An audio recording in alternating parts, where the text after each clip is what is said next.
L'affaire d'aujourd'hui est racontée par l'excellente chaîne The Crime Reel. Alors, installez-vous confortablement pendant que The Crime Reel nous emmène dans l'Australie du début du XXe siècle. James Barclay, également connu sous le nom de Jim, est né le 18 février 1869 à Hastings, dans l'État de Victoria, en Australie. La ville est située sur la péninsule de Mornington, à environ 72 km au sud-est de Melbourne. Il était le quatrième enfant de James et Mary Barclay, qui s'étaient installés à Hastings en 1860. Jim avait un frère aîné nommé John, deux sœurs aînées et une sœur cadette nommée Molly. Son père, James Barclay Sr., était venu en Australie depuis l'Écosse. Des gens émigraient d'Écosse vers l'Australie depuis le début du 19e siècle.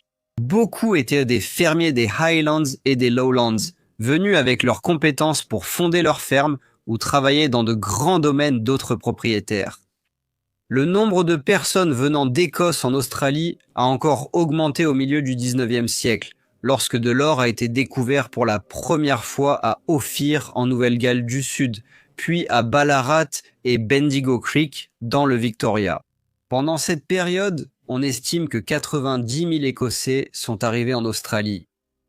James Barclay Sr. était un homme religieux. La majorité des colons écossais étaient presbytériens, bien que certains fussent catholiques romains. Sa foi, cependant, le mettait parfois en conflit avec ses enfants, en particulier avec son plus jeune fils, Jim. Monsieur James Barclay Sr. possédait également un bateau de pêche nommé Hero et, en 1880, il acheta un terrain dans Barclay Crescent, à Hastings, où il construisit une maison qu'il appela Heroville. Elle est restée debout jusqu'en 1996. Jim a fréquenté l'école à Hastings, mais il se retrouvait souvent dans des ennuis. Il se battait avec d'autres garçons et une fois, il a été arrêté par le policier local parce qu'il était impliqué dans une affaire mineure d'incendie criminel. Mais il a appris à lire et à écrire et, en 1883, il a quitté l'école avec un certificat d'instruction suffisante. Il a ensuite travaillé avec son père jusqu'au début de 1886, lorsque, à l'âge de 23 ans, il s'est aventuré vers les champs aurifères à la recherche de sa fortune. Pendant les 10 années suivantes, il a résidé principalement autour de Mansfield, qui est une petite ville située au pied des Alpes victoriennes. Là, il s'est consacré à la prospection de l'or et à diverses tâches rurales. Reconnu pour sa grande compétence comme tondeur de moutons, les propriétaires le voyaient comme un travailleur très acharné. Finalement, il a pu louer ses propres terres dans la vallée de Alcoa, où il élevait et commerçait du bétail et s'est forgé une réputation de bushman expérimenté. En 1910, cependant, la vie de Jim Barclay prit un tournant lorsque, le 23 décembre, il épousa une jeune femme nommée mademoiselle Lizzie Cantiani, une jeune fille de 19 ans qui vivait auparavant dans la ferme de son voisin. Un couple agréable nommé Monsieur et Madame Free. La cérémonie fut très intime et aucun membre de la famille Barclay n'y assista. Mais cela fut peut-être préférable car Lizzie était déjà enceinte, ce qui n'échappa pas à ceux qui étaient présents au mariage. 2 mois plus tard, le 22 février 1911, elle donna naissance à un fils que le couple appela James, bien qu'il soit connu sous le nom de Jeune Jim. Monsieur Jim Barclay était un mari et un père très fier, mais son bonheur prit fin brusquement lorsque Lizzie attrapa une forme de tuberculose et mourut le 18 septembre 1911. N'ayant pas de famille à proximité, Jim comptait sur le soutien et l'aide de ses amis à Mansfield. Finalement, le jeune Jim fut envoyé vivre chez sa tante Molly et son mari, Monsieur Jack Campbell. Il vivait à environ 160 km de là, à Vermont, qui en 1911 était une petite ville juste à l'extérieur de Melbourne. Un an plus tard, en 1912, Jim Barclay visita la vallée de Wonangata, où il fit la connaissance de la famille Brice, qui possédait la station d'élevage de Wonangata. Un avant-poste dans la nature sauvage et accidentée, niché au cœur des pittoresques Alpes victoriennes. La station d'élevage était considérée comme la plus isolée de l'État, les centres de population les plus proches étant ceux du Goldfield. Les villes de Talbotville, situées à environ 32 km Grant et Argo, au sud-est, ainsi que la plus grande ville de Mansfield, qui se trouvait à 130 km de là. La station avait été fondée dans les années 1860 par un homme nommé Olivier Smith, un Nord-Américain qui avait découvert la vallée en cherchant de l'or. Sa compagne de fée, appelée Hélène ou Nancy comme on l'appelait, et son fils Harry l'ont rejoint et une ferme a été construite près de la jonction de la rivière Vonangata et du ruisseau Conglomérat. Quelque temps plus tard, Hélène était morte en couche et peu après, M. Smith a vendu la station d'élevage à un certain M. William Brace, puis il est retourné aux États-Unis. La famille Brice a alors occupé la station tandis que le fils d'Hélène, Harry Smith, est descendu dans la vallée et s'est installé à la station d'élevage Eagle Vale. La famille Brice est restée présente à Wonangata jusqu'à la mort de Madame Brice en 1914 à l'âge de 78 ans, après que 10 enfants Brice y aient été élevés. Au fur et à mesure que les enfants grandissaient, ils quittèrent la région et, après la mort de Madame Brice, la propriété fut vendue à Monsieur Arthur Phillips et à son associé, qui possédait également la station Glenroy près de Mansfield. Monsieur Phillips avait déjà employé Jim Barclay et lui demanda s'il accepterait de gérer la station de Wonangata. Monsieur Phillips savait que Jim travaillait dur et connaissait bien la région. Il lui faisait également confiance et pensait que non seulement il avait les capacités physiques pour assumer un tel rôle, mais aussi la force mentale nécessaire pour vivre et travailler dans un endroit aussi isolé. En avril 1915, Jim Barclay a pris ses fonctions de directeur de la station d'élevage de Wonangata. Comme une grande partie de l'Australie, cette région avait de nombreux espaces ouverts. Beaucoup d'endroits donnaient l'impression d'être au milieu de nulle part. Et en 1916, la station d'élevage isolée de Wonangata était l'un de ces endroits. Gérer cette station, c'était une vie solitaire, mais Jim s'occupait de ses tâches quotidiennes et veillait à ce que tout fonctionne aussi bien que possible. C'était un homme du bush robuste et compétent, et il avait des goûts simples. Depuis que sa femme était décédée et que son fils avait été envoyé vivre chez sa tante, Jim était devenu un homme solitaire. Il lui arrivait souvent de passer des jours, voire des semaines, sans voir personne. Son voisin le plus proche était Monsieur Harry Smith, le beau-fils du fondateur de la station d'élevage de Wonangata, mais il vivait à plusieurs kilomètres de là. Aujourd'hui, nous allons examiner un type de cas différent, celui d'un homme nommé John, qui possédait une fortune, mais a commis une erreur fatale qui lui a tout coûté. John a investi tout ce qu'il possédait dans une entreprise qui semblait solide comme le roc, pour découvrir un mois plus tard qu'elle avait fait faillite. Il a tout perdu, et ce n'est pas surprenant, car des études montrent que 66% des investisseurs admettent avoir pris au moins une décision d'investissement qu'ils regrettent. S'il avait eu une plateforme comme Mintos, je suis sûr que son histoire aurait été différente. Mais qu'est-ce que Mintos, me demanderez-vous? En termes simples, vous prêtez de l'argent à des entreprises ou à des particuliers et vous gagnez des intérêts fixes en retour. Sur la plateforme Mintos, tout est si simple. Le rendement de chaque prêt est affiché dès le début. Le risque est clair et les paiements quotidiens offrent un revenu passif prévisible.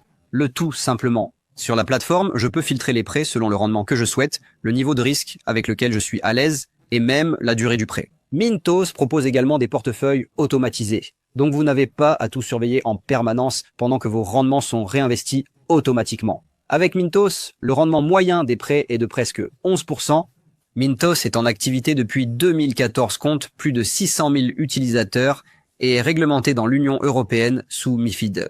Et comme vous passez par ma chaîne, vous bénéficierez d'un bonus exclusif allant jusqu'à 350 € lorsque vous investissez 500 € ou plus. Cliquez sur le lien dans la description ou scannez le QR code pour en profiter. Cher vieux John, s'il avait su, vous le savez. Alors ne ratez pas cette occasion. En décembre 1917, Jim décida d'embaucher un cuisinier et un ouvrier pour la station. Cela se passait durant la Première Guerre mondiale, donc peu d'hommes valides étaient disponibles, la plupart des jeunes se battant au front. Il réussit cependant à trouver de l'aide et engagea un Anglais nommé John Bamford. Monsieur Bamford avait 61 ans, mais malheureusement, ce n'était pas un personnage particulièrement agréable. Il était connu pour son mauvais caractère, et beaucoup de gens pensaient qu'il avait étranglé sa femme. Cependant, il n'y avait aucune preuve permettant de confirmer si cela était vrai ou non. Jim avait été averti à propos de John Bamford par le commerçant de Talbotville, et on lui avait dit de se méfier beaucoup de lui. Jim ignora ses conseils. Peu de temps après que Monsieur John Bamford ait commencé son emploi, un homme qui avait rendu visite à la station d'élevage de Wonangat a dit que les deux semblaient bien s'entendre. Le 20 décembre 1917, John Bamford accompagna Jim en ville à Talbotville pour voter. Le vote devait déterminer si l'Australie devait ou non instaurer la conscription militaire. Harry Smith était également en ville, alors les deux hommes décidèrent de passer la nuit à Talbotville. Le lendemain matin, ils entamèrent la longue marche de retour à la station d'élevage de Wonangata. Une semaine plus tard, le 28 décembre, les frères Gould passaient près de la station. Lorsqu'ils étaient à environ 8 km, ils ont entendu deux hommes et un chien au loin. Ils ont supposé qu'il s'agissait de John et Jim en train de déplacer du bétail. Arrivés à la station, ils ont trouvé la maison vide et ont laissé un mot pour signaler leur passage. Environ un mois plus tard, le 22 janvier 1918, Harry Smith, le voisin de Jim, est venu à la station pour livrer du courrier. Le courrier était récupéré au bureau de poste de Talbotville, donc il s'écoulait souvent des semaines avant qu'on vienne le récupérer. Quand Harry est arrivé à la ferme d'élevage, il n'y avait personne, mais il y avait les mots « De retour ce soir » écrits en grosses lettres à la craie sur la porte. Harry connaissait bien la ferme d'élevage, car il y avait grandi et il aimait toujours y revenir. Il décida de rester et d'attendre que John et Jim reviennent. Il observa que la porte de la chambre était verrouillée, les récoltes coupées, mais tout semblait en ordre. Cependant, après 2 jours, il renonça à attendre et partit. Harry Smith rendit de nouveau visite à la ferme d'élevage de Wonangata le 14 février. Il régnait un étrange silence inquiétant. L'écriture à la craie était toujours sur la porte. Le courrier qu'il avait apporté lors de son dernier passage était resté non ouvert, exactement là où il l'avait laissé. Il décida d'enquêter davantage. Il remarqua que le cheval de John était absent. Le chien de Jim Barclay était là, mais il avait très faim et semblait négligé. Il donna à manger et à boire au chien, puis fouilla la propriété. Mais à part le fait que l'endroit semblait désert, il n'y avait aucun signe qu'il s'y était passé quelque chose de grave. Il passa la nuit sur place et, après avoir regardé dehors un moment, il commença son voyage de retour le matin, emmenant le chien avec lui. Alors qu'il rentrait lentement vers sa ferme d'élevage, il aperçut un homme nommé William Regal qui se rendait vers la petite ville de Drago.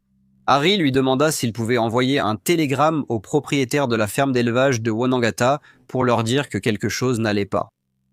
Le 23 février, l'un des propriétaires, Monsieur Arthur Phillips, arriva à la ferme accompagné de l'un de ses vachers nommé Jack AGB.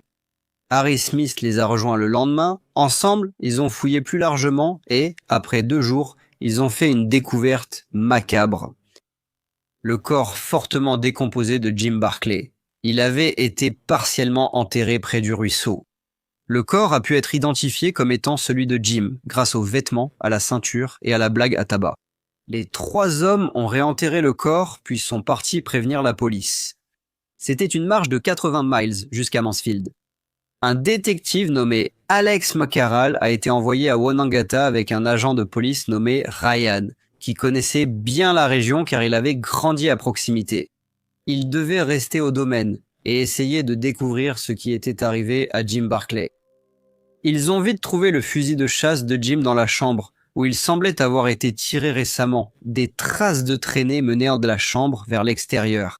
Le rasoir, le pistolet et le beau costume de Jim manquaient, et en plus du cheval de John Bamford, sa selle avait également disparu. Étrangement, 19 talons de chèques avaient été retirés du carnet de chèques de Jim Barclay. Pourquoi quelqu'un aurait-il fait cela ? Le corps devait être transporté à Mansfield afin qu'une autopsie puisse être réalisée. Alors que le détective Alex McCarral, l'agent de police Ryan et Harry Smith se dirigeaient vers Mansfield, ils croisèrent le cheval de John Bamford qui courait en liberté sans sa selle. L'autopsie a été réalisée par un médecin légiste du gouvernement nommé Dr C.H. Mollison. Il a conclu que la cause du décès était un tir de fusil de chasse à l'arrière de la tête. Il a également été déterminé que le pauvre malheureux était décédé depuis plusieurs semaines avant que son corps ne soit découvert. Il avait été conclu qu'il avait été assassiné par une ou plusieurs personnes inconnues. Alors que la police tentait de résoudre l'affaire, James Barclay a été enterré le 9 mars 1918 au cimetière de Tayab à Hastings. La police pensait que Monsieur James Jim Barclay avait été assassiné par John Bamford. Les habitants du coin n'ont jamais fait confiance à John Bamford et un commerçant de Talbotville, un monsieur nommé Albert Stout, a déclaré aux policiers qu'il avait mis en garde Jim Barclay contre le caractère agressif et la réputation indisciplinée de John Bamford. Tout l'État a rapidement été informé du crime et la police a été mise en alerte pour appréhender le suspect. L'intérêt du public a été encore plus éveillé lorsqu'une récompense de 200 livres a été offerte pour toute information pouvant mener à l'arrestation du suspect. Il n'a pas fallu longtemps aux policiers pour arrêter un homme près de Yarram qui prétendait être John Bamford. Malheureusement, il s'est avéré qu'il ne s'agissait que d'un vagabond délirant nommé James Baker, qui pensait qu'il serait récompensé en argent pour avoir avoué. Le 18 novembre 1918, Harry Smith, accompagné d'un agent de police et de 2 autres hommes, fouillait la région de Howitt Plains à la recherche du suspect. Au cours de leur recherche, ils ont trouvé une botte qui dépassait du sol. Ils ont commencé à creuser et ont découvert que la botte était attachée à un corps. Le corps a été identifié comme étant celui de John Bamford, porté disparu. Il y avait de la neige au sol, alors au lieu d'emmener le corps à Mansfield, ils l'ont transporté dans la ville de Drago, où une autopsie a été réalisée. Il a été découvert que le défunt avait été abattu d'une balle dans la tête à une distance de 5 yards ou plus. Encore une fois, le verdict a été que la mort avait été causée par un assaillant inconnu. Cela faisait maintenant 9 mois que le corps de Jim Barclay avait été découvert, et le public victorien pensait que, puisque John Bamford avait été retrouvé mort d'une balle dans la tête, il ne serait plus considéré comme suspect dans l'affaire. Cependant, ce n'est pas ce qui s'est passé. En fait, la police croyait toujours que l'homme décédé était la personne responsable du meurtre de Jim Barclay. Ils ont émis l'hypothèse qu'il aurait pu tirer sur Jim, puis que quelqu'un cherchant à se venger de cet acte aurait tiré sur John Bamford. La police a naturellement soupçonné Harry Smith, cependant, il n'y avait aucune preuve directe le liant au crime. De plus, Harry était présent lors de la recherche et de la découverte des 2 corps, et la police a émis l'hypothèse qu'il n'aurait pas laissé le corps de son ami Jim Barclay rester sans être dérangé pendant 3 semaines. Malgré les soupçons de la police, Harry Smith n'a jamais été accusé de méfaits. Bien sûr, comme aucune arrestation n'a eu lieu, les spéculations sur l'identité du meurtrier ont commencé à croître. Apparemment, à la fin de 1917, Jim avait écrit à son frère pour lui dire qu'il était menacé et qu'il craignait pour sa vie. Au même moment, il avait également acheté un pistolet qu'il gardait toujours sur lui. On disait qu'il allait se coucher la porte verrouillée, avec aussi 2 armes chargées à ses côtés. Il a été suggéré que John Bamford ait commis l'acte dans un accès de colère lors d'une dispute, mais qu'il ait ensuite ressenti des remords. Selon cette théorie, il serait ensuite allé à la cabane de Howitt et se serait donné la mort.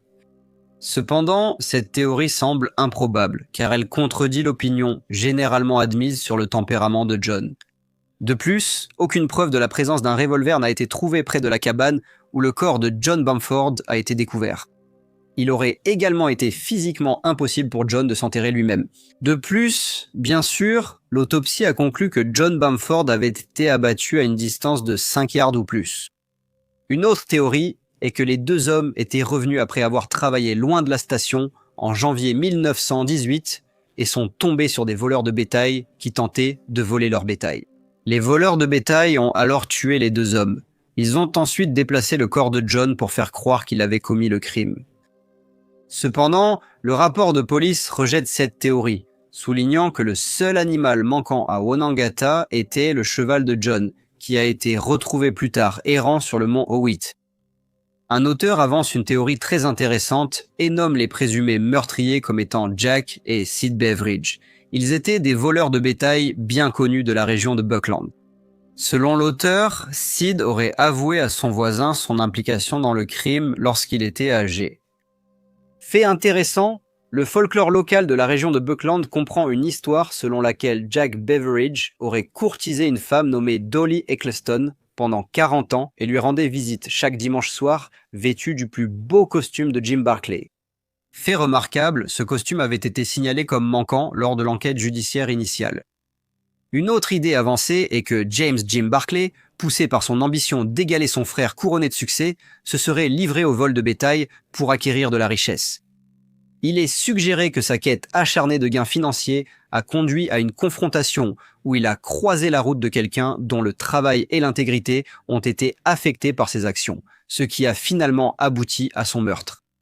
Cependant, étant donné la haute estime dans laquelle James Barclay était tenu par Arthur Phillips et d'autres, il semble peu probable que cette version, l'impliquant comme voleur de bétail, soit très crédible. Certains ont suggéré que le meurtre de Jim Barclay était le résultat de la rage d'un mari jaloux, alimenté par la réputation de Jim en tant que séducteur. Cependant, cette théorie a été discréditée par d'autres, qui la jugent impossible en raison de l'isolement de la station d'élevage de Wonangata. Cependant, une femme a été mentionnée à ce sujet, nommée Madame Annie Klingspaw, qui vivait dans la petite ville de Marijag, dans le nord-est du Victoria, entre le mont Buller et Mansfield. Il est suggéré que le mari de cette femme, M. Robert Klingspaw, ainsi que son beau-frère, M. Jack Ware, étaient les responsables du crime. D'autres disent que ce n'est pas sa passion pour Madame Annie Klingsborn qui a conduit à sa mort, mais plutôt certaines indiscrétions qu'il aurait eues avec la sœur de M. Robert Klingsborn. Apparemment, Jim Barclay avait accepté de l'épouser, mais il est revenu sur sa promesse, ce qui a conduit à sa mort. Cependant, M. Robert Klingsborn et M. Jack Ware étaient deux messieurs très respectés, ce qui rend ces théories quelque peu improbables. Il existe de nombreuses théories sur ce qui est arrivé à M. James Jim Barclay et à M. John Bamford, mais les meurtres restent non résolus à ce jour.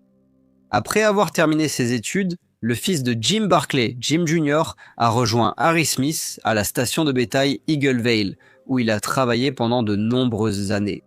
Harry Smith est décédé vers l'âge de 86 ans en 1945. À la fin des années 70, un auteur nommé Wallace Mortimer a interviewé Jim Barclay Jr. pour son livre sur l'histoire de la station de Wonangata. Interrogé sur les meurtres, Jim Barclay Jr. a répondu de façon énigmatique, affirmant que cela relevait du passé et que les deux tueurs étaient morts depuis longtemps. Il pensait qu'il n'y avait rien à gagner à ressasser ces événements et qu'il valait mieux les oublier.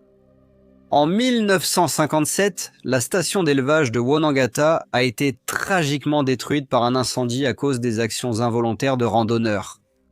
Alors que des vestiges des enclos à bétail et un ancien cimetière ont réussi à survivre, le domaine autrefois florissant de la station n'existe plus que dans les souvenirs et les archives historiques.